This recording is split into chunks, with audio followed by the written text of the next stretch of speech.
नमस्कार दोस्तों, आज हम बात करेंगे सिर्फ पेंसिल और मैथ्स के इस्तेमाल से ही अपने टारगेट को मार गिराता है। लूसूर यूट्यूब में आपका स्वागत है। कहानी की शुरुआत में माइलो नाम के शख्स को दिखाते हैं जो कि किसी अजीब किस्म की बीमारी से ग्रस्त है। हम देख सकते हैं कि माइलो सड़क पर खड़े होकर एक महिला पर नजर रखे हुए है और साथ ही कुछ कैलकुलेशंस भी कर रहा है और उसका ध्यान आसपास की चीजों पर भी है।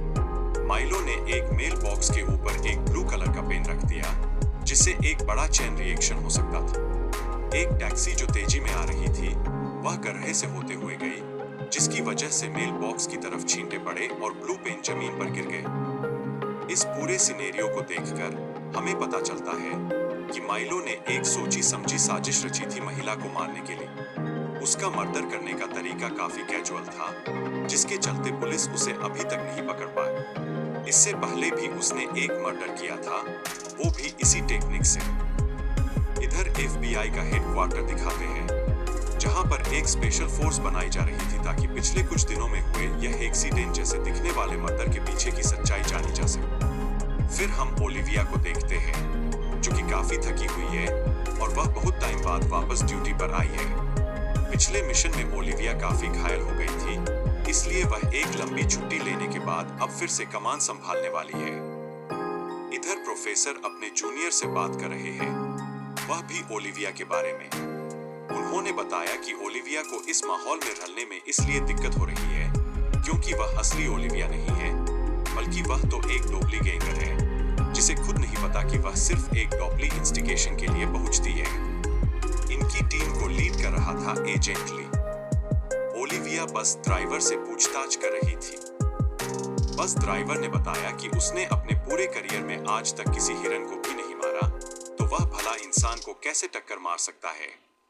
बस ड्राइवर खुद ही कंफ्यूज था कि ऐसा कैसे हो गया। इधर एजेंट ली को वह ब्लू पेन मिला जिसकी मदद से माइलो ने अपने प्लान को अंजाम दिया था।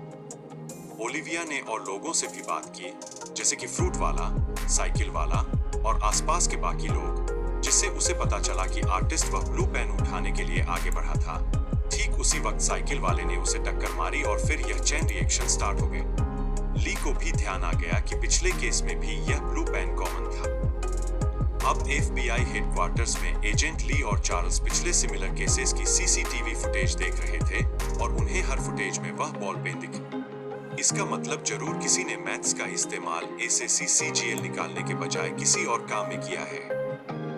उन्होंने एफबीआई की टॉप मैथमेटिशियन एस्टेड को बुलवाया। एस्टेड ने बताया कि मैथ्स का इस्तेमाल करके इस तरीके का चेन रिएक्शन करना वह भी अपने फेवर में नेक्स्ट टू इम्पॉसिबल है। फिर इन्हें एक और सिमिलर केस देखने को मिला, लेकिन यहाँ पर विक्टिम अभी तक जिंदा था। इसमें जरूर बस वाले का हाथ होगा। आई मीन पैर उसने वक्त रहते हुए ब्रेक मार दिया जिसके चलते यह शख्स अभी तक जिंदा है। इन्हें यहाँ भी सेम बॉल ब्लू पेन मिल गए। जब ओलिविया ने नजर घुमाकर देखा तो उसे ब्रिज के ऊपर एक सस्पिशंस है, लेकिन उसके ब्रिज पर पहुंचने से पहले ही माइलो ने एक और एक्सीडेंट करा दिया और उसने कैलकुलेट कर लिया कि आगे क्या होने वाला है। इसलिए उसने पहले ही एक साइकिल उठाकर नीचे फेंक दी जिससे एक ट्रक को अपना रास्ता बदलना पड़ा। फिर जब ओलिविया ब्रिज पर पहुंची और उसे बंदूक की नोक पर लिया तो माइलो ने बिना डरे ब्रिज से नीचे जंप लगा दी। उसकी कैलकुलेशन के हिसाब से ट्रक नीचे ही थी। यह सब देखकर मैथ पढ़ने का मन कर रहा है। ना चल 19 का पहाड़ा सुना। इसके बाद माइलो अपने घर जाता है जहां उसकी बहन मेडलिन उससे कह रही थी कि हस्पल से उसके लिए फोन आ रहे हैं। किसको किसको 19 का पहला आज तक नहीं आए। वह यह भी कह रही थी कि माइलो बहुत आगे निकल चुका है और अब उसे सरेंडर कर देना चाहिए, लेकिन माइलो हर भाई की तरह अपनी बहन को इग्नोर कर रहा था।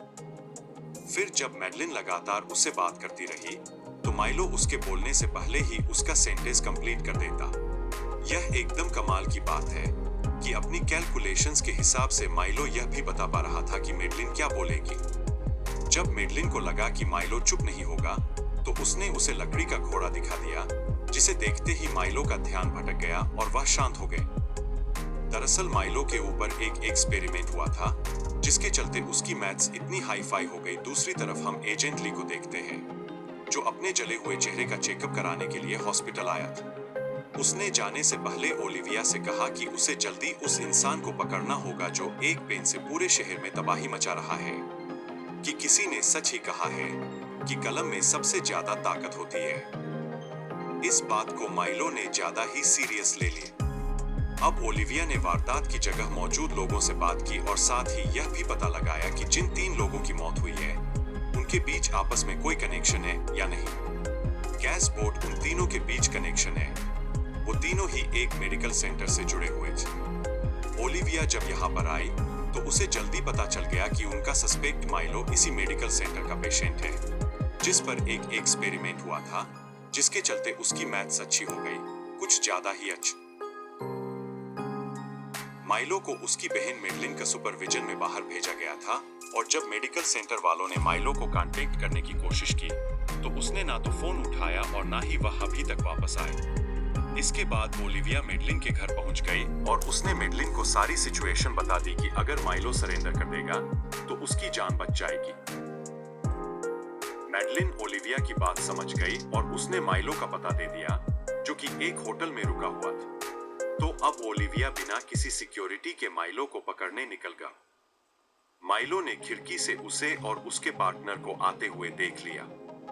उसने सेकंडों में अंदाजा लगा लिया कि आने वाले वक्त में क्या क्या हो सकता है और उस क्या क्या हो सकता है में से भी क्या होने की सबसे ज्यादा प्रोबेबिलिटी है, यह भी उसने पता लगा लिया।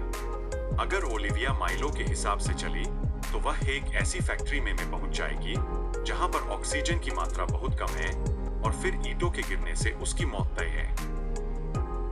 इसलिए माइलो उनके आने से पहले ही उन तक पहुंच गया और उसने ओलिविया को अपने पीछे भगाना शुरू कर दिया और बोला कि 19 का पहाड़ा आज तक नहीं आए, तू काहे पकनेगी, मुझे कुरे भगने लगता है।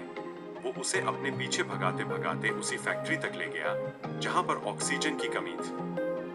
वहां पर साइन बोर्ड भी लग रहा था कि आगे ऑक्सीजन की कमी है, कृपया ऑक्सीजन मास्क पहन लीजिए। लेकिन ओलिविया ने वो साइन बोर्ड नहीं पा, जिसके चलते माइलो की कैलकुलेशन गलत साबित हो गई। उसने कभी नहीं सोचा था कि ओलिविया इतनी बेवकूफ होगी कि वह इतने बड़े डेंजर साइन को भी ना देखे। प्लान फेल होता हुआ नजर आ रहा था, लेकिन यहाँ पर ऑक्सीजन की कमी है, जिसके चलते ओलिविया झटपट आने लगी। वह तो शुक्र है कि उसका पार्टनर सही वक्त पर आ गया और उसने ओलिविया को ऑक्सीजन दे दिया। फुसफुस से सो ओलिविया सिर्फ इसलिए बची क्योंकि वह असली ओलिविया नहीं थी, बल्कि वह तो दूसरे यूनिवर्स से आई थी, जिसके चलते वह ऑब्वियसली साइन को नहीं पहचान सकी और इसी गलती की वजह से उसकी जान बच गई। यह काफी फॉर्चुनेटली में गलतियों से जान बचती नहीं बल्कि जान जाती है। अब माइलो को पकड़ लिया गया। उसका दिमाग अब इतना एडवांस हो चुका था कि अब वह डेवलपमेंट के नाम पर वोट देगा। आखिर में पीटर को दिखाते हैं, जो ओलिविया की डॉपलीगैंगर को याद दिलाने आया है कि वह इस यूनिवर्स की नागरिक नहीं है बल्कि दूसरे यूनिवर्स से आई है। लेकिन ओलिविया को कुछ भी याद नहीं, मगर उसे पीटर याद है, जो इस वक्त यहाँ है ही नहीं, वह तो सिर्फ ओलिविया के दिमाग में है। ओलिविया को भी याद आ गया कि वह नहीं है जो वह अपने आप को समझ रही है। वह अब इस झूठ भरी दुनिया से बाहर निकलकर सच की तलाश करेगी। तो कैसी लगी दोस्तों स्टोरी? लाइक और कमेंट करके बताएं। चलिए मिलते हैं नेक्स्ट वीडियो में। आपके पसंदीदा नेटफ्लिक्स ओरिजिनल के बारे में और भी लुसूर वीडियो जल्द ही आने वाले हैं। हमारे YouTube चैनल की सदस्यता लें और घंटी बजाएं ताकि आप एक भी वीडियो मिस न करें।